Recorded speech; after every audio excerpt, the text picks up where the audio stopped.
నమస్తే, నేను Priya. Welcome to వైద్యం ఆరోగ్యం. ఇవాళ వైద్యం ఆరోగ్యంలో మనం మాట్లాడుకోబోయే టాపిక్ ఇన్ఫర్టిలిటీ అంటే ఏంటి, ఇన్ఫర్టిలిటీకి రీజన్స్ ఏముంటాయి, లేటెస్ట్ ట్రీట్మెంట్ ఏ విధంగా ఉంది, ఈ విషయాలన్నీ మనకు తెలియజేయడానికి ఫర్టినైన్ హాస్పిటల్స్ నుంచి డాక్టర్ స్ఫూర్తి మనతో పాటు స్టూడియోలో ఉన్నారు. వారిని అడిగి మరిన్ని విషయాలు తెలుసుకుందాం. నమస్తే ma'am, welcome to show. Thank you. So జనరల్గా ఇన్ఫర్టిలిటీకి బేసిక్ రీజన్స్ ఏముంటాయి, ఎప్పుడు ఒక కపుల్ని ఇన్ఫర్టిలిటీకి మనం చెప్పొచ్చు అంటారు? సో ఒక కపుల్ మ్యారేజ్ అయ్యి ఒక 1 year నుంచి అన్ప్రొటెక్టెడ్ ఇంటర్కోర్స్ అంటే ఎటువంటి ప్రొటెక్షన్ లేకుండా, ఎటువంటి కాంట్రసెప్టివ్స్ యూజ్ చేయకుండా 1 year నుంచి ట్రై చేస్తున్నారు, బట్ స్టిల్ ప్రెగ్నెన్సీ రావట్లేదు అన్నప్పుడు వాళ్ళని ఇన్ఫర్టైల్ కపుల్ లాగా డయాగ్నోస్ చేస్తానండి. సో 1 year అందరికీ అని చూసుకుంటే ఒక యంగ్ కపుల్కి 1 year చెప్తాం. ఒకవేళ అమ్మాయి వయసు 35 years కన్నా ఎక్కువ ఉంది, ఆర్ 40 years కన్నా ఎక్కువ ఉంది, ఆర్ పీరియడ్స్ ఇర్రెగ్యులర్గా ఉన్నాయి, అసలు పీరియడ్సే రావు, 6 months 7 months వరకు రావు, ఇలా మన కంప్లైంట్స్ ఉన్నప్పుడు మాత్రం 6 months వరకు ట్రై చేయమని చెప్పి 6 monthsలో కూడా ప్రెగ్నెన్సీ రాలేదు అన్నప్పుడు ఐడియల్గా హాస్పిటల్కి రమ్మని చెప్తాం. సో ఇలా ఒక కపుల్ని ఇన్ఫర్టైల్ కపుల్ అని డయాగ్నోస్ అంటే వాళ్ళు హాస్పిటల్ కనుక వచ్చినట్టయితే వాళ్ళకి బేసిక్ ఇవాల్యుయేషన్ అనేది చేస్తామండి. దానిలో చూసుకున్నట్టయితే కాజెస్ అంటే ఏమేమి కాజెస్ అయి ఉండొచ్చు అన్నప్పుడు అది విల్ డివైడెడ్ ఇంటూ ప్రైమ్ అంటే female causes, male causes, combined causes and unexplained అని చెప్తామండి. సో ఆ ఫీమేల్ కాజెస్లో చూసుకున్నట్టయితే ఒక 30% ఆఫ్ కాజెస్ అంటే ఒక కపుల్ ఫేస్ చేసేది 30% ఓన్లీ ఫీమేల్లో చూస్తాము ప్రాబ్లమ్స్. సో ఏం ప్రాబ్లమ్స్ అని చూసినట్టయితే వాళ్ళలో ఫస్ట్ నుంచి చూసుకుంటే యూట్రస్ ఎలా ఉంది అండ్ ట్యూబ్స్ ఎలా ఉన్నాయి, అండ్ ఓవ్యులేషన్, యానోవ్యులేటరీ ప్రాబ్లమ్స్ అంటే ఓవరీ రిలేటెడ్ ప్రాబ్లమ్స్. సో ఇలా డివైడ్ చేస్తాము. సో అలా చూసినట్టయితే యూట్రస్లో చూసినట్టయితే ఒకవేళ లైనింగ్ సరిగ్గా ప్రాపర్గా డెవలప్ అవ్వకపోవడము, లేదంటే లోపల లైనింగ్ గర్భసంచి పొర అంటారు కదా, సో ఆ పొరలో ఏమైనా పాలిప్స్ ఉన్నాయా, లేదంటే ఏదైనా గడ్డలు లాంటివి ఉన్నాయా, ఫైబ్రాయిడ్స్ అని అంటారు. సో ఇలా క్యావిటీ ఏమైనా డిస్టార్ట్ అయిందా, ఇలా ఏమైనా కాజెస్ చూస్తాం యూట్రస్లో అయితే. అదే పక్కన నెక్స్ట్ వచ్చేది ట్యూబ్స్లో చూసుకున్నట్టయితే ఒకవేళ ట్యూబల్ బ్లాక్స్ ఏమన్నా ఉన్నాయా, లేదంటే ట్యూబ్స్ ఏమైనా అన్హెల్దీగా ఉన్నాయా అంటే డైలేట్ అయిపోయి 2 ట్యూబ్స్ చాలా స్వెల్లింగ్ వచ్చేసి వాటర్ అక్యుములేషన్ ఇలా ఏమైనా ఉంది, బ్లాక్స్ ఉన్నాయా, లేకపోతే ఏమైనా ఇన్ఫెక్షన్స్ ఉన్నాయా అనేవి చూసుకుంటాం. అండ్ నెక్స్ట్ కమ్స్ ఓవరీస్లో చూసినట్టయితే ఓవరీస్ 2 ఎలా ఉన్నాయి, ఏమన్నా సిస్ ఉన్నాయా, అండ్ ఒవేరియన్ రిజర్వ్ అని అంటారు. సో అంటే ఎగ్ కౌంట్ అనేది ఎలా ఉందనేది ఒక బేసిక్ స్కాన్లో మనం ఐడెంటిఫై చేయగలుగుతాం. సో ఒవేరియన్ కాజెస్లో చూసుకున్నట్టయితే కామన్గా చూసే కాజ్ యానోవ్యులేషన్ అంటామండి. అంటే ఎగ్స్ కనిపిస్తాయి, బట్ ఎగ్ డెవలప్మెంట్ అనేది న్యాచురల్గా ప్రాపర్గా అవ్వదు. అంటే ఎటువంటి ట్యాబ్లెట్స్ తీసుకోకపోతే నార్మల్గా ఎవరికైనా 14-15 డేకి ఎగ్ రిలీజ్ అనేది చూస్తుంటాం రెగ్యులర్ సైకిల్స్ ఉన్న వాళ్ళు. సో ఈ యానోవ్యులేషన్ అనే ఈ ప్రాబ్లంతో బాధపడే వాళ్ళలో ఎగ్ అనేది న్యాచురల్గా పెరగకపోవడం చూస్తాం. సో దీని కాజెస్ ఏమై ఉంటాయంటే మోస్ట్ కామన్ కాజ్ పీసీఓడి లాగా చెప్తాం. అంటే చాలామంది వినుంటారు నీటి బుడగల సమస్య అంటారు. చిన్న నీటి బుడగలు ఎక్కువ ఉంటాయి, బట్ అందులోంచి ఒక ఎగ్ అనేది పెరిగి రిలీజ్ అవ్వడం అనేది చూడడం. సో దీంతో పాటు ఇంకా వేరే ఏమైనా ప్రాబ్లమ్స్ ఉన్నాయా అంటే hormonal problems like thyroid, prolactin ఇలా ఏమైనా ప్రాబ్లమ్స్ ఉన్నాయా, ఆర్ ఇంకొక కాజ్ చూసుకుంటే ఎండోమెట్రియోసిస్ అంటే గర్భసంచి లోపల లైనింగ్ ఆ పొర అనేది ట్యూబ్స్ నుంచి బయటికి వచ్చి ఓవరీస్లో కానివ్వండి, లేదంటే ట్యూబ్స్లో, లేదంటే పక్కన ఆ ఏరియాలో మొత్తం ఏర్పడి ఆ లైనింగ్ దాంతో సిస్ ఫామ్ అవ్వడం, లేదంటే లోకల్ ఇన్ఫ్లమేషన్ ఆ కండిషన్ అనేది చూస్తుంటాం. సో ఇవన్నీ ఫీమేల్స్లో చూసుకున్నట్టయితే కామన్ కాజెస్గా చూస్తాము. అండ్ అపార్ట్ ఫ్రమ్ దిస్ వాళ్ళ ఏజ్ ఎంత ఉంది, అది చాలా ఇంపార్టెంట్ ఫ్యాక్టర్. అన్నిటికన్నా ఇంపార్టెంట్ ఫ్యాక్టర్ ఇస్ ఏజ్. ఆ ఫీమేల్ ఏజ్ ఎంత, ఒకవేళ యంగ్ ఏజా లేదంటే ఇప్పటికీ 35-38 years దాటిపోయిందా అనేది కూడా చూసుకుంటాం. దీంతో పాటు వాళ్ళ బేసిక్ ఇవాల్యుయేషన్ అంటే వాళ్ళ జనరల్ హెల్త్ కండిషన్ ఎలా ఉంది అనేది కూడా చాలా ఇంపార్టెంట్. సో వాళ్ళ హిమోగ్లోబిన్ ఎలా ఉంది, ఏమైనా సివియర్ అనీమిక్ ఉన్నారా, లేదంటే బాడీ వెయిట్ ఎలా ఉంది, వాళ్ళ బిఎంఐ కూడా చూసుకుంటాం. సో దానిలో టెస్ట్ చేసినప్పుడు అంటే ఇద్దరు తక్కువ వెయిట్ ఆర్ మరీ ఎక్కువ వెయిట్ ఉన్న వాళ్ళు కూడా ఎగ్ డెవలప్మెంట్ అండ్ రిలీజ్ అనేది కూడా రెగ్యులర్గా చూడం. సో దాంతోపాటు థైరాయిడ్ ప్రాబ్లమ్స్ ఏమైనా ఉండొచ్చు. సో ఇవన్నీ ఫీమేల్స్లో చూసుకున్నట్టయితే కాజెస్. అదే మేల్స్లో చూసుకున్నట్టయితే కాజెస్ లాగా చెప్పినట్టయితే అంటే దాన్ని టెస్టిక్యులర్ అండ్ పోస్ట్ టెస్టిక్యులర్ లాగా డివైడ్ చేస్తాం మేల్ కాజెస్లో.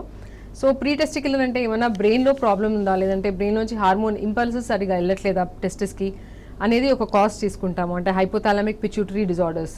సో బ్రెయిన్లో ఏమైనా క్లాట్స్ ఉన్నా, లేదంటే ఏమైనా సర్జరీస్ అయినా, లేదంటే ఏమైనా ఆపరేషన్స్ అయినా, ట్రామా ఇలా ఏమైనా కాజెస్ ఉన్నాయో చూస్తాము. అండ్ అది కాకుండా టెస్టిక్యులర్ కాజెస్ అంటే ఏమైనా అన్డిసెండెడ్ టెస్టిస్ అంటే టెస్టిస్ అనేది కిందికి రాకుండా అబ్డామిన్లోనే ఉండడం, ఇలాంటిది ఏమైనా ప్రాబ్లం ఉందా, ఆర్ ఏమైనా లోకల్ వారికోసీల్స్ అని అంటాము, అలా ఏమైనా ప్రాబ్లమ్స్ ఉన్నాయా అనేది చూసుకుంటాము. అండ్ పోస్ట్ టెస్టిక్యులర్ అంటే బయట వచ్చే వేలో ఎక్కడైనా అబ్స్ట్రక్షన్ ఉందా. సో ఇవన్నీ కాజెస్ మేల్స్లో చూస్తాము. అండ్ దీంతో పాటు డిఎన్ఏ ఫ్రాగ్మెంటేషన్ అని అంటాము. సో ఏదైనా డిఎన్ఏ డ్యామేజ్ కనుక ఎక్కువ ఉందా, అండ్ సేమ్ మేల్స్లో కూడా ఏమైనా హార్మోనల్ అబ్నార్మాలిటీస్ ఉన్నాయా, ఏజ్ మరీ ఎక్కువ ఉందా అనేది కూడా చూస్తాం. సో ఇది మేల్స్ అండ్ ఫీమేల్స్లో చూసుకున్నట్టయితే ఇంకొక 30% అంటే 30% males, 30% females and 30% both males and ఫీమేల్స్లో చూస్తుంటాం కాజెస్ అనేవి. అండ్ లాస్ట్ 10%లో మాత్రం ఎటువంటి ప్రాబ్లం కనిపించదు, బట్ స్టిల్ ప్రెగ్నెన్సీ రావడంలో ప్రాబ్లం ఉంటుంది. దాన్నే అన్ఎక్స్ప్లెయిన్ ఇన్ఫర్టిలిటీ అంటామండి. రైట్ అండి, ఒక కాలర్ ఉన్నాండి, కాల్ తీసుకుందాం. హైదరాబాద్ నుంచి శ్రీనివాస్ గారు, నమస్తే అండి. నమస్కారం మేడం గారు. చెప్పండి, డాక్టర్ గారు ఉన్నారు, ప్రాబ్లం చెప్పండి. హలో హలో, చెప్పండి. ఇది మా మిస్సెస్ చూపించాను, నీటి బుడిగలు ఉన్నాయి అంటున్నారు, అవి పెద్దగా వచ్చినాయి, చనిపోతాయని చెప్తున్నారు మిస్సెస్ కి. ఏంటండి? నీటి బుడిగలు చిన్న చిన్నవి పెద్దగా అయినాయని చెప్తున్నారు చెకప్ చేస్తే హాస్పిటల్లో. ఓకే. అయితే ఏంటంటే ఆమె ప్రెగ్నెన్సీ అయితే ఒక 2 months లో ఎక్స్పైర్ అని వద్దని చెప్తున్నారు. ప్రెగ్నెన్సీ అయిన తర్వాత 2 months కి నీటి బుడిగలు పెద్దగా అయినాయి, ఆమె ప్రెగ్నెన్సీ ఉంటే బతికే ఛాన్స్ లేదు, షీ వాజ్ ఎక్స్పైర్ అని అంటున్నారు డాక్టర్స్. ఓకే. ఎంతవరకు నిజం అది, ఎట్లా ఏం సో చేయాలి? అసలు ఫస్ట్ నీటి బుడగలు అంటే అది సిస్ట్ లాగా ఫామ్ అయి ఉన్నాయా లేదని చూసుకోవాలండి. ఆ సిస్ట్ ఉన్నప్పుడు అయితే ఎంతవరకు ఆ సిస్ట్ ఎంత సైజ్ ఉంది అనేది కూడా చూసుకుంటాము. అంటే ట్రీట్మెంట్ ఇచ్చే ముందు ఏంటండి అవి ఏంటంటే ఇప్పుడు మనం తరచూ మనకి ఎట్లా బెలూన్స్ ఉంటాయి కదా, ఆ సైడ్ మన గోటీలు ఉంటాయి కదా, గోళీలు రాస్తాం కదా. ఓకే. Hello hello. టైప్ లో ఉన్నాయి చెప్పాను, మన ఓకే. గోళీలు ఉంటాయి కదా గోల్డ్. సో ఆ సైజ్ అనేది ఇంపార్టెంట్ అండి, ఇందాక నేను చెప్పినట్టు. అండ్ అది ఏమైనా హార్మోన్ ప్రొడ్యూస్ చేస్తుందా అనేది కూడా చూసుకుంటాము. అలా ఏం హార్మోన్స్ ప్రొడ్యూస్ చేయట్లేదు అన్నప్పుడు దానికి ట్రీట్మెంట్ అవసరం లేదు. లేదు సైజ్ చాలా పెద్దగా ఉంది ఆర్ అదే హార్మోన్స్ ప్రొడ్యూస్ చేస్తుంది అంటే ఫంక్షనల్ సిస్ట్ ఉంటే మాత్రం ఫస్ట్ ఆ సిస్ట్ తగ్గడానికి, అంటే ఆ నీటి బుడగలు అనేవి తగ్గడానికి ట్రీట్మెంట్ ఇచ్చి దాని తర్వాత ప్రెగ్నెన్సీ ప్లాన్ చేయమని చెప్తాము. బట్ ప్రెగ్నెన్సీ వచ్చినాక మాత్రం ఈ నీటి బుడగల సమస్య వల్ల ప్రెగ్నెన్సీ ఆగదు అనేది అయితే ఉండదండి. బట్ దాని ఇవాల్యుయేషన్ అనేది ఇంపార్టెంట్. రైట్ డాక్టర్, అలాగే ఒక ఫీమేల్, హెల్దీ ఫీమేల్లో ఎగ్ నెంబర్ అనేది ఎంత ఉండాలంటారు? అలాగే 35 తర్వాత ఎంత ఎగ్ నెంబర్ ఉంటుంది? అండ్ ఎగ్ క్వాలిటీ నెంబర్ తెలుసుకోవడం, డయాగ్నోసిస్ ఎలా అంటారు? ఓకే. సో ఎగ్ నంబర్ అంటే it always depends on the age అండి. సో ఒక యంగ్ ఏజ్, ఒక యంగ్ ఫీమేల్ని చూసినట్టయితే నార్మల్ రిజర్వ్ ఉంది అన్నప్పుడు అట్లీస్ట్ ఒక సైడ్ ఒక 7 ఏఎఫ్సి, ఇంకొక సైడ్ ఒక 7, అంటే ఏఎఫ్సి అనేది మోర్ దెన్ 10 ఉంది అన్నప్పుడు దాన్ని నార్మల్గా తీసుకుంటాం. And at the same time ఒకవేళ ఏజ్ పెరుగుతున్నప్పుడు మనము వాళ్ళకి 10 or 20 అట్లా ఎక్స్పెక్ట్ చేయలేం. సో వాళ్ళలో అంటే ఏజ్ని బట్టి మనం ఆ ఎగ్ నెంబర్ అండ్ రిజర్వ్ అనేది టెస్ట్ చేసి ఒక కట్ ఆఫ్ లాగా తీసుకుంటాం. యాజ్ ఏజ్ పెరుగుతున్నట్టయితే జనరల్గా ఎవరికైనా ఏజ్ పెరుగుతూ మెనోపాజల్ ఏజ్ వరకు వచ్చారు అంటే ఆ ఎగ్ కౌంట్ అనేది కంప్లీట్గా పడిపోయి 0కి వెళ్ళిపోవడం చూస్తాం. సో ఆ 35 years or 37 years ఆ ఏజ్ దాటిన తర్వాత ఎగ్ కౌంట్ అనేది డ్రాస్టిక్గా పడిపోవడం చూస్తామండి. And at the same time మీరు అన్నట్టు క్వాలిటీ ఇష్యూస్, సో ఒక యంగ్ ఏజ్లో వాళ్ళలో క్వాలిటీ ఇష్యూస్ అంత ఎక్కువగా చూడం. బట్ ద సేమ్ టైం ఒకవేళ ఒక ఏజ్డ్ ఫీమేల్ అంటే 37 years తర్వాత వాళ్ళు ఐవీఎఫ్కి వెళ్ళినా వాళ్ళలో క్వాలిటీ ఇష్యూస్ అనేవి కొంచెం ఎక్కువగా చూస్తుంటాం. అండ్ టెస్టింగ్ విషయానికి వస్తే ఇది ఎట్లా టెస్ట్ చేసుకోవాలి, రిజర్వ్ ఎలా తెలుసుకోవాలి అంటే దానిలో చాలా టెస్ట్ ఉంటాయండి. ఫస్ట్ ఒక బేసిక్ స్కాన్, ఒక Day 2 రోజు స్కాన్ చేసినప్పుడు ఎగ్ కౌంట్ అనేది అంటే యాంట్రల్ ఫాలికల్స్ అంటారు. సో ఆ యాంట్రల్ ఫాలికల్స్ అనేవి ఎన్ని ఉన్నాయి అనేది టెస్ట్ చేస్తాము. దాంతోనే ఒక ఐడియా వస్తుంది. లేదు బ్లడ్ టెస్ట్ కూడా చేసుకోవాలి అంటే Day 2 కాదు, మిగతా ఎప్పుడైనా any other day of the cycle వచ్చారు అన్నప్పుడు వాళ్ళు ఏఎంహెచ్ టెస్ట్ అనేది కూడా చేస్తామండి. బ్లడ్ టెస్ట్, అది ఒక సింపుల్ బ్లడ్ టెస్ట్తోని ఏఎంహెచ్ అనేది ఆ వాల్యూని బట్టి వాళ్ళకి ఎగ్ రిజర్వ్ అనేది ఎంత ఉందో చెప్తాము. సో ఈ 2 టెస్ట్ అంటే ఇవి బేసిక్గా చేసే టెస్ట్, దీంతోనే ఎగ్ రిజర్వ్ అనేది తెలుస్తుంది. అండ్ కట్ ఆఫ్స్ కూడా ఏజ్ బట్టి ఉంటుందండి దీనికి. ఒక కాలర్ ఉన్నారండి, కాల్ తీసుకుందాం. హైదరాబాద్ నుంచి మౌనిక గారు, నమస్తే అండి. హలో హలో, మౌనిక గారు నమస్తే అండి, కొంచెం గట్టిగా మాట్లాడండి. నమస్కారం. నమస్కారం మేడం. డౌట్ చెప్పండి, డాక్టర్ గారు వింటున్నారు. ఓకే, చెప్పండి మా. నాకు మ్యారేజ్ అయ్యి 2 years అవుతుంది మేడం, ఇంకా ప్రెగ్నెన్సీ రాలేదని. ఓకే. ఎక్కడైనా చూపించుకున్నారా ఇప్పటివరకు? ట్రీట్మెంట్స్ ఏమైనా తీసుకున్నారా? ఏం ట్రీట్మెంట్ ఏం లేదు మేడం. సో ఒకసారి 2 years అవుతుంది అంటున్నారు కాబట్టి మీ ఏజ్ ఎంతమ్మా? 20 years. అవును మేడం. సో 20 years అనేది జనరల్గా యాక్చువల్లీ ఇంత యంగ్ ఏజ్లో ట్రీట్మెంట్ ఇవాల్యుయేషన్ అనేది చెప్పమండి. ఎందుకంటే ఒక బేసిక్ ఇవాల్యుయేషన్ చేయించుకోవడానికి మీరు ఒకసారి హాస్పిటల్కి రావచ్చు. బట్ ట్రీట్మెంట్స్ అనేవి జనరల్గా 21 years తర్వాతనే అడ్వైస్ చేస్తాం, బికాస్ 20 అనేది చాలా యంగ్ ఏజ్. సో ఎనీవేస్ ఒకసారి హాస్పిటల్కి వచ్చి బేసిక్ ఇవాల్యుయేషన్ అనేది చేసుకుని ఏమైనా ప్రాబ్లం ఉంది అంటే దానికి తగ్గట్టు ట్రీట్మెంట్స్ తీసుకోవడము, ఆర్ ఏం ప్రాబ్లం లేదు అంటే ఇంకొక 1 year చూసి 1 year తర్వాత ట్రీట్మెంట్స్ అనేవి స్టార్ట్ చేయవచ్చు అమ్మా. Right doctor. అలాగే సిస్ట్లు అనేవి అసలు ఏ ఏజ్ నుంచి వస్తాయి, ఎందుకు వస్తాయి అంటారు? సో ఒవేరియన్ సిస్ అనేవి జనరల్గా చూసుకున్నట్టంటే దాని కాజ్ ఏంటనేది చూసుకోవాలండి. ఫస్ట్ ఆఫ్ ఆల్ అది there are different types of cyst. అంటే ఫస్ట్ ఆఫ్ ఆల్ అది బినైన్ సిస్టా, మాలిగ్నెంట్ సిస్టా, అంటే క్యాన్సరస్తా నాన్ క్యాన్సరస్ అనేది చూసుకోవాలి. అది కాకుండా దాని ఒకవేళ నాన్ క్యాన్సరస్ లాగా కనిపించింది అంటే అది functional Sista, non functional Sista అనేది చూసుకోవడం కూడా ఇంపార్టెంట్.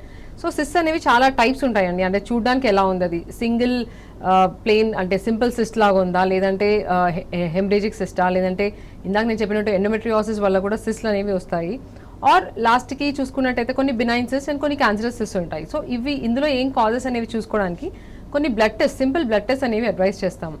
ఒకవేళ అది చూడడానికి సింపుల్ సిస్ లాగా ఉంది అన్నప్పుడు వాళ్ళకి సిస్ సైజ్ అనేది చూసుకొని, సిస్ సైజ్ కొంచెం చిన్నగానే ఉంది or simple non functional cyst అంటే దానికి ట్రీట్మెంట్స్ ఏం అవసరం లేదు. లేదా ఒక సిస్ సైజ్ సడన్గా పెరుగుతుంది ఆర్ అది ఎటువంటి సిస్టా చెప్పలేకపోతున్నాం అన్నప్పుడు కొన్ని బ్లడ్ టెస్ట్ ఉంటాయి. దాంతో కూడా కొన్ని మనం ఐడెంటిఫై చేయొచ్చు అది ఇందాక నేను చెప్పినట్టు క్యాన్సరసా నాన్ క్యాన్సరసా అనేది. సో అలా చూసుకొని దాన్ని బట్టి ఒకవేళ సింపుల్ సిస్ట్ ఉన్నప్పుడు దానికి టాబ్లెట్స్ కూడా సరే మంత్లీ టాబ్లెట్స్ పెడతాం, పిల్స్ అని పెడతాము.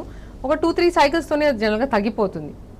లేదు ఎండోమెట్రియాటిక్ సిస్ట్ అంటే మాత్రం అది ఒక ప్రోగ్రెసివ్ కండిషన్. సో దానికి పేషెంట్ ఒకవేళ చాలా సివియర్ పెయిన్ ఉంది, లేదంటే ప్రెగ్నెన్సీ ప్రాబ్లం ఉంది అంటే దాన్ని బట్టి ఇవాల్యుయేషన్ చేసి అవసరమైతే సర్జరీ అనేది కూడా అడ్వైస్ చేస్తాం. రైట్. అలాగే సిస్టుల వల్ల ఫర్టిలైజేషన్కి ఎంతవరకు ప్రాబ్లం అవుతుందంటారు? పీసీఓడి ఉన్న వాళ్ళకి సిస్టులు అనేది కంపల్సరీ ఉంటుందా? సో పీసీఓడిలో సిస్ అనేవి అందులో ఏంటంటే ఇందాక నేను చెప్పిన ఆంట్రల్ ఫాలికల్స్, ఆ చిన్న చిన్న ఫాలికల్స్, ఆ 2 to 9 millimeters ఫాలికల్స్ అనేవి చాలా ఎక్కువగా ఉంటాయి. సో స్కాన్ చేసి చూసినట్టయితే 20 కన్నా ఎక్కువ ఉండడము అలాంటివి ఎక్కువ చూస్తుంటాం. ఈ ఒవేరియన్ సిస్ అనేవి డిఫరెంట్ అండి. అందులో సైజ్ చాలా పెద్దగా ఉంటాయి. అంటే ఒక 1.5 to 2 millimeters అబౌవ్ అట్లా పెద్దగా ఉండి సింగిల్ ఉంటుంది. బట్ మిగతా పక్కన యాంటల్ కౌంట్ అనేది చూసుకుంటే అది ఇదర్ నార్మల్ ఉండొచ్చు ఆర్ పీసీఓడి వాళ్ళలో కూడా ఈ simple cyst or ovarian cyst అనేవి చూస్తాం. సో పీసీఓడిని డయాగ్నోస్ చేయాలి అంటే అది స్కాన్లో ఒక్కదాని ఓన్లీ చూసి పీసీఓడి అని చెప్పము. ఒకవేళ పేషెంట్కి దాంతోపాటు వేరే కంప్లైంట్స్ ఉన్నాయి, లైక్ పీరియడ్స్ రెగ్యులర్ ఉండకపోవడము, లేదంటే ప్రెగ్నెన్సీ ప్రాబ్లం రావడము, లేదంటే కొన్ని బ్లడ్ టెస్ట్ చేసినప్పుడు కొన్ని హార్మోన్స్ ఎక్కువగా ఉండడం, ఇలా ఏమైనా సిమ్టమ్స్ ఉన్నాయి ఆర్ ఇలా ఏమైనా సైన్స్ ఉన్నాయి అన్నప్పుడు దాన్ని పీసీఓడి లాగా డయాగ్నోస్ చేస్తామండి. So PCOD and ovarian cyst are different. Right. అలాగే ట్యూబుల్ బ్లాక్స్ అనేవి, అంటే అసలు ట్యూబుల్ బ్లాక్స్ ఎందుకు వస్తాయంటారు? ట్యూబుల్ బ్లాక్స్ ట్రీట్మెంట్ ఏ విధంగా ఉంటుంది? సో ట్యూబుల్ బ్లాక్స్ అనేది చూసుకుంటే మోస్ట్ కామన్ కాజ్ ఎందుకు వస్తుందని చూసినట్టయితే ట్యూబర్క్యులోసిస్ అంటే ఇన్ఫెక్షన్స్ అని చెప్తామండి basically. So that may be either bacterial infection or ఇంకా వేరే మన ఇన్ఫెక్షన్స్ ఉండొచ్చు, ఆఫ్ విచ్ మన దగ్గర ఏంటంటే ట్యూబర్క్యులోసిస్ అనేది చాలా కామన్గా ఆ కాజ్ లాగా చెప్తాం. సో ఆ ఇన్ఫెక్షన్స్ వల్ల ట్యూబ్ అనాటమీ అంతా లోపల అంటే ఆ ఫంక్షనింగ్ అనేది దెబ్బతింటుంది. సో దానివల్ల ట్యూబ్ డ్యామేజ్ అయిపోయి చాలా స్వెల్లింగ్ వచ్చేసి హైడ్రోసాల్పింగ్స్ ఫామ్ అవ్వడము, సో ఇలా ప్రాబ్లమ్స్ చూస్తుంటాం. సో అది డయాగ్నోస్ చేయాలి అన్నప్పుడు అంటే మనం స్కాన్లో చేసినప్పుడు నార్మల్గా ట్యూబ్ అనేది కనిపించదు నార్మల్గా ఉంటే. లేదు ట్యూబ్ ఉండాల్సిన ప్లేస్లో ఒకవేళ డైలేటెడ్ వాటరీ కలెక్షన్ లాగా ఉంది అన్నప్పుడు దాన్ని డౌట్ఫుల్ అంటే హైడ్రోసాల్పింగ్స్ లాగా అనుకుంటాం. ఒకవేళ యాక్టివ్ ఇన్ఫెక్షన్ లేదు అన్న వాళ్ళకి ట్యూబ్ టెస్ట్ అంటే హెచ్ఎస్జీ కానీ ఎస్ఐఎస్ అని కొన్ని టెస్ట్ ఉంటాయండి. సో ఇవి చేసినప్పుడు అంటే కింద నుంచి డై పుష్ చేసి చూసి పైనుంచి ఎక్స్రే చేయడం కానీ లేదంటే స్కాన్ తీయడం కానీ చూస్తాం. అలా చేసినప్పుడు ఒకవేళ ఆ డై అనేది 2 సైడ్స్ నుంచి బయటికి స్పిల్ అవ్వాలి ట్యూబ్స్లోంచి. ఒకవేళ అలా అవ్వట్లేదు అన్నప్పుడు ఆ సైడ్ ట్యూబ్ బ్లాక్ లాగా తీసుకుంటాము అండ్ ఆ ట్యూబల్ అవుట్లైన్ అంటే హెచ్ఎస్జీలో చేసినట్టయితే ఆ ట్యూబ్ అవుట్లైన్ కూడా మనకు కనిపిస్తుంది. సో ట్యూబ్ ఏమైనా డ్యామేజ్ అయిందా అనేది మనం ఈ బేసిక్ టెస్ట్ ద్వారా ఐడెంటిఫై చేయొచ్చు. ఒకవేళ ప్రాపర్ డయాగ్నోస్టిక్ టెస్ట్ కన్ఫర్మ్గా కావాలి అన్నప్పుడు లాప్రోస్కోపీ అని చాలా రేర్గా అడ్వైస్ చేస్తాము. సో దానిలో కూడా ట్యూబ్ అనాటమీ ఎలా ఉంది, ఏమైనా డిస్టార్ట్ అయిందా, ట్యూబ్ ఎక్కడ బ్లాక్ ఉంది అనేది కూడా ఐడెంటిఫై చేస్తాం. రైట్. ఒక కాలర్ ఉన్నారండి, కాల్ తీసుకుందాం. కరీంనగర్ నుంచి రమేష్ గారు, నమస్తే అండి. మేడం నమస్కారం. నమస్తే అండి, డాక్టర్ గారు ఉన్నారు, ప్రాబ్లం చెప్పండి. నమస్తే మేడం. నమస్తే అండి, చెప్పండి. మేడం మ్యారేజ్ ఒక 4 years అవుతుంది. ఓకే. మేము ట్రీట్మెంట్ తీసుకున్నాము. ఓకే. అయితే మేడం ఐవీఐ కూడా 2 times ట్రై చేశాము. ఓకే. కొద్దిగా అది కూడా సక్సెస్ కాలేదు. అయితే ఐవీఎఫ్ సార్ డాక్టర్ గారు ఐవీఎఫ్ అని చెప్తున్నారు. ఓకే. అంటే అయ్యో ఎందుకు అడ్వైస్ చేశారండి, ఏమైనా ప్రాబ్లం ఉందని చెప్పారా? తన కొద్దిగా హెల్త్ మా మిసెస్ కి ప్రాబ్లం ఉందని చెప్పారు. ఓకే. దానివల్ల ఐవీఐ వెళ్ళాము. ఓకే. అలా కూడా సక్సెస్ లేదు. అయితే ఐవీఎఫ్ అంటున్నారు. ఐవీఎఫ్ అంటే నాకు రీసెంట్ గా మా మిసెస్ కి థైరాయిడ్ అండ్ షుగర్ లెవెల్స్ కూడా కొద్దిగా ఎక్కువ ఉన్నాయి. ఓకే. రీసెంట్ గా కూడా నాకు అవి 2 తెలిసాయి. మరి మేము ఐవీఎఫ్ ప్రిఫర్ చేయొచ్చా ఈ ప్రాబ్లమ్స్ వల్ల? సో థైరాయిడ్ అండ్ షుగర్స్ రెండు అంటున్నారు కాబట్టి ఎనీవేస్ ఇప్పుడు ట్రీట్మెంట్ ఆల్రెడీ స్టార్ట్ చేసి ఉంటారండి. సో ఒకసారి ట్రీట్మెంట్ అంటే ప్రాపర్ ఐవీఎఫ్ ట్రీట్మెంట్కి వెళ్ళే ముందు మళ్ళీ టెస్ట్ చేసి చూస్తాము. ఒకవేళ కంట్రోల్లో ఉంది అంటే వీ కెన్ గో హెడ్ అండి. లేదు చాలా అన్కంట్రోల్, ఇప్పుడు షుగర్స్ అనేవి చాలా అన్కంట్రోల్ ఉన్నాయి, లేదంటే థైరాయిడ్ చాలా ఎక్కువ ఉంది అన్నప్పుడు కొంచెం డిలే చేయడం అడ్వైస్ చేస్తాము.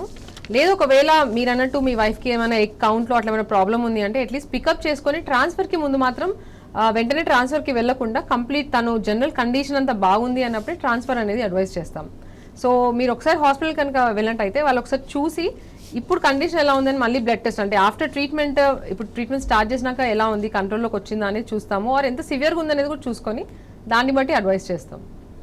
రైట్, ఒక కాలర్ ఉన్నారండి, కాల్ తీసుకుందాం. కడప నుంచి రేఖ గారు, నమస్తే అండి. నమస్తే మేడం. చెప్పండి, ప్రాబ్లం చెప్పండి, డాక్టర్ గారు వింటున్నారు. ఐవీఎఫ్ గురించి మాట్లాడాలండి. చెప్పండి మా. Good evening madam. Hello madam చెప్పండి మా. అదే మేడం, అక్కడే 2 times ఐయుఐ చేయించుకున్నాం మేడం. ఓకే 2 సార్లు కూడా ఫెయిల్ అయింది మేడం. ఓకే అది ఐవీఎఫ్ చేయించుకోవాలని అనుకుంటున్నాం.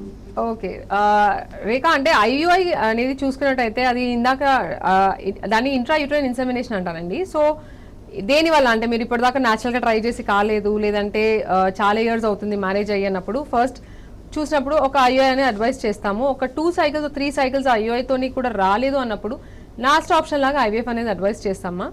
ఎగ్ కౌంట్ అంతా ఎలా ఉంది, హస్బెండ్ సీమెన్ అనాలిసిస్ ఎలా ఉంది, సో ఇలా అన్ని బేసిక్ ఒకసారి ఇవాల్యుయేషన్ అంటే లాస్ట్ ఇవాల్యుయేషన్ ఎప్పుడైనా చూసుకొని దాన్ని బట్టి మళ్ళీ ఏమైనా చూడాలా అనేది చూసుకొని అన్నీ బాగున్నాయంటే ఐవీఎఫ్కి కూడా వెళ్ళొచ్చు విత్ గుడ్ సక్సెస్ రేట్ డెఫినెట్గా.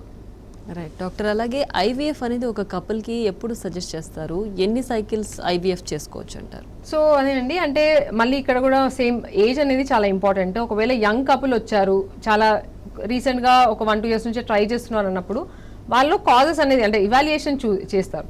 సో ఇవాల్యుయేషన్లో పెద్ద మేజర్ ప్రాబ్లం లేదన్నప్పుడు చిన్న చిన్న ట్రీట్మెంట్స్ అనేది అడ్వైస్ చేస్తాము. ఇందాక పేషెంట్ లాగా అట్లీస్ట్ ఒక 6 cycles న్యాచురల్గా ట్రై చేయడము, లేదంటే టాబ్లెట్స్తో ట్రై చేయడము, అలా కావట్లేదు అన్నప్పుడు నెక్స్ట్ ఐయుఐకి వెళ్ళడం, ఇలా అడ్వైస్ చేస్తాం.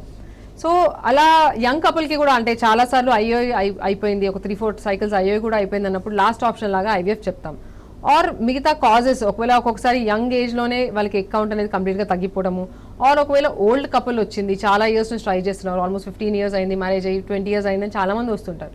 సో అలాంటి వాళ్ళలో కూడా ఎగ్ రిజర్వ్ అంతా చూసుకొని ఇలా ఏజ్డ్ కపుల్ లేదంటే ప్రీవియస్ ఫెయిల్ సైకిల్స్ అలా ఉన్న వాళ్ళలో మాత్రం డైరెక్ట్గా ఐవీఎఫ్ అడ్వైస్ చేస్తాము. సో అలా depending on the age and వాళ్ళు ఇప్పటిదాకా తీసుకున్న ట్రీట్మెంట్స్ బట్టి వాళ్ళకి ఐవీఎఫ్ అనేది అడ్వైస్ చేస్తాము. అండ్ నెంబర్ ఆఫ్ సైకిల్స్, ఎన్ని నెంబర్ ఆఫ్ సైకిల్స్ వెళ్ళొచ్చు అన్నప్పుడు చూసుకున్నట్టయితే అసలు ఫస్ట్ సైకిల్ ఎందుకు వెళ్ళారనేది చూస్తాము. సో ఆ ఫస్ట్ సైకిల్లో ఒకవేళ ఫెయిల్ అయింది అంటే అది ఎందుకు ఫెయిల్ అయింది, ఇక్కడ ప్రాబ్లం ఉంది అనేది చూస్తాము. ఒకవేళ ఎగ్ కౌంట్ అనేది కంప్లీట్గా తగ్గిపోయిందా, లేదంటే ఎగ్స్ ఉండడమే చాలా తక్కువగా ఉన్నాయా, ఆర్ ఎక్స్పెక్టెడ్ రెస్పాన్స్ లేదా అనేది కొన్ని ఇవాల్యుయేషన్ చేస్తాం. సో అలా ఇవాల్యుయేషన్లో ఒకవేళ ట్రీటబుల్ కాజ్ ఉంది అంటే నెక్స్ట్ సైకిల్లో డోస్ పెంచినప్పుడు కొంచెం రెస్పాన్స్ బెటర్ ఉండేది అన్నప్పుడు వాళ్ళకి ఇంకొక సైకిల్ కూడా అడ్వైస్ చేస్తాం. సో అలా కట్ ఆఫ్ ఉండదండి, అంటే మనం తీసుకునే బికాస్ మనం ఇచ్చే ఆ డ్రగ్స్ అనేది ఒక సైకిల్ మీద ఎఫెక్ట్ చూపిస్తుంది. ఆల్రెడీ ఒకవేళ ఎగ్స్ అనేవి కంప్లీట్గా లేవు, ఒక సైకిల్ ట్రై చేశారు కాదు అన్నప్పుడు మళ్ళీ సేమ్ అనేది అడ్వైస్ చేయము. So depending on the causes వాళ్ళకి అవసరమైతే ఇంకొక సైకిల్ ఆర్ ఇప్పుడు ఆల్రెడీ 2-3 cycles తీసుకున్న వాళ్ళలో మళ్ళీ చూసుకొని వాళ్ళకి పాసిబిలిటీ ఉంది అంటే ఇంకొక సైకిల్ కూడా అడ్వైస్ చేయొచ్చు. రైట్ డాక్టర్, అలాగే ఐయుఐ, ఐవీఎఫ్, ఇక్సీ ఈ మూడిట్లో ఏది ప్రిఫర్ చేస్తారు, ఏది ఎక్కువ సక్సెస్ రేట్ ఉంటుందని చెప్తారు? సో ఐయుఐ అనేది ఇందాక చెప్పినట్టు అది అంత అడ్వాన్స్ టెక్నిక్ కాదండి. సో దానిలో సక్సెస్ రేట్ అనేది 10-15% చెప్తాము ఒక సైకిల్లో. బికాస్ ఎగ్స్ అనేవి స్పర్మ్స్ అనేవి కొంచెం లోపల దగ్గరలో వేస్తాము, బట్ స్టిల్ అది ట్రావెల్ చేయడము అండ్ లోపల ఎగ్ని మీట్ అవ్వడము అవన్నీ న్యాచురల్గా అవ్వాలి, ఎంబ్రియో ఫామ్ అవడం. సో దాని సక్సెస్ రేట్ కొంచెం తక్కువగా ఉంటుంది. నెక్స్ట్ ఐవీఎఫ్ అండ్ ఇక్సీ అని చూసినట్టయితే ఈ రెండు అడ్వాన్స్ టెక్నిక్స్ అండి. ఐవీఎఫ్ అంటే ఎగ్స్ అనేవి బయటికి తీసుకొని అంటే ఎగ్ డెవలప్ అయ్యడానికి ఇంజెక్షన్స్ ఇచ్చి ఎగ్స్ బయటికి తీసుకొని అది స్పర్మ్స్ దాని దగ్గర వేస్తారు.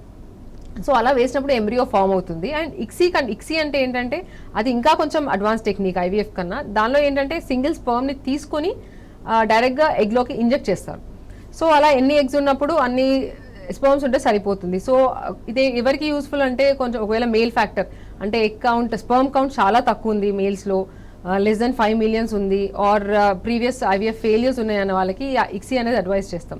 So IVF and ICSI both అంటే వాళ్ళ ఎగ్ కౌంట్, వాళ్ళకి వచ్చిన ఎగ్ నెంబర్తోని చూసుకున్నట్టయితే దాని కాజ్ ఎందుకు చేసాము అనే దాన్ని బట్టి చూసుకున్నట్టయితే ఇప్పుడు సపోజ్ ఓన్లీ ట్యూబల్ ఫ్యాక్టర్కి చేసాము అంటే ఆల్మోస్ట్ 60% వరకు సక్సెస్ రేట్ ఉంటుందండి. And depending on the causes దాని సక్సెస్ రేట్స్ చూసుకుంటే 30 to 50% వరకు చెప్తాం. రైట్ డాక్టర్, అలాగే న్యాచురల్ ప్రెగ్నెన్సీ కాకుండా ఈ ఐయుఐ కానీ ఐవీఎఫ్ ఇక్సీ ఏదైనా ఒక కపుల్ వెళ్తున్నారు అన్నప్పుడు వాళ్ళు ఎలా రెడీగా ఉండాలంటారు, మెంటల్లీ, ఫినాన్షియలీ? సో డెఫినెట్లీ అండి, చాలా మంచి క్వశ్చన్. బికాస్ ఆల్రెడీ చాలా వన్స్ ఇన్ఫర్టిలిటీ అనగానే వాళ్ళకి ఆ స్ట్రెస్ అనేది చాలా ఎక్కువగా ఉంటుంది. సో డెఫినెట్లీ వాళ్ళకి ఏంటంటే ఆ సైకలాజికల్ కౌన్సిలింగ్ అనేది చాలా ఇంపార్టెంట్. బికాస్ వాళ్ళకి ఏంటంటే ప్రెగ్నెన్సీ రాదు ఇంకా అనేది కాదు, just they need some help. So అలా కౌన్సిలింగ్ అనేది చాలా ఇంపార్టెంట్. అండ్ సైకలాజికల్గా కూడా వాళ్ళు రెడీగా ఉండడము, ఐ మీన్ అన్నట్టు ఫినాన్షియల్గా, బికాస్ ఈ అడ్వాన్స్ టెక్నిక్స్ కొంచెం ఫినాన్స్తో కూడుకున్నది, అంటే ఎక్కువ కాస్ట్తో కూడుకుంది కాబట్టి ఈవెన్ దానిలో కూడా రెడీగా ఉంది అన్నప్పుడు ఇది స్టార్ట్ చేస్తాం జనరల్గా. బట్ ఇందాక నేను చెప్పినట్టు ఇవి అడ్వాన్స్ టెక్నిక్స్ కాబట్టి దీనిలో సక్సెస్ రేట్స్ కూడా మనం బెటర్గా ఎక్స్పెక్ట్ చేయొచ్చు. సో ఒకటి ఏంటంటే అదే చెప్తాము, అంటే జస్ట్ ప్రెగ్నెన్సీస్ రావట్లేదు కాబట్టి ఇంకా ప్రెగ్నెన్సీ న్యాచురల్గా వచ్చే ఛాన్స్ కూడా ఉండదని చెప్పడానికి ఉండదండి. So definitely with some help they can get pregnant అని అడ్వైస్ చేస్తాను. రైట్ డాక్టర్, అయితే ఫైనల్గా ఒక ఫీమేల్ హెల్దీ మెన్స్ట్రువల్ సైకిల్స్ రావాలన్నా, న్యాచురల్ ప్రెగ్నెన్సీ కరెక్ట్గా రావాలంటే కూడా ఎలాంటి లైఫ్ స్టైల్ కావచ్చు, ఎలాంటి ఫుడ్ హ్యాబిట్స్ ఎలా మెయింటైన్ చేయాలంటారు? సో డెఫినెట్లీ అండి, ఇప్పుడు ఈ కాలంలో most important is the life style change. ఇప్పుడు ఈ డిజార్డర్స్ అన్ని నేను చెప్పినవి కూడా మాక్సిమం అన్ని లైఫ్ స్టైల్ డిజార్డర్స్ లాగా చెప్తాము. సో అందుకనే even both not only female, both male and female ఇద్దరికి అదే చెప్తాము. Healthy life style with regular exercise and ఏదైనా సరే ఇప్పుడు మంచిది కదా అనేసి చాలా మంది చెప్తుంటారు 3 బోండాలు తాగామండి, 3 కొబ్బరి బోండాలు, అట్లా కాకుండా అన్ని మోడరేషన్లో well balanced diet. It's not like ఒకటే కార్బోహైడ్రేట్స్ లేదంటే ఒకటే ప్రోటీన్ అని కాకుండా ఒక వెల్ బ్యాలెన్స్డ్ డయట్ విత్ ఈ జంక్ ఫుడ్ అనేది తగ్గించి అండ్ డైలీ ఎక్సర్సైజ్ అండ్ అలా కొంచెం లైఫ్ స్టైల్ చేంజెస్ అనేది చేసుకుంటే ఆల్మోస్ట్ చూసినట్టయితే ఈ కామన్ కాజెస్ అన్ని కొంచెం బ్యాలెన్స్ అంటే కరెక్ట్ అవ్వడం చూస్తాము. సో ఎస్పెషలీ పీసీఓడి లేదంటే ఇందాక థైరాయిడ్ ప్రాబ్లం, వేరే ఏదైనా ప్రాబ్లం ఉన్న వాళ్ళకి especially this is the mode of treatment అండి. So that is definitely important. Right, thank you so much doctor. చూసారుగా, ఇది వాళ్ళ వైద్యం ఆరోగ్యం. Keep watching T news.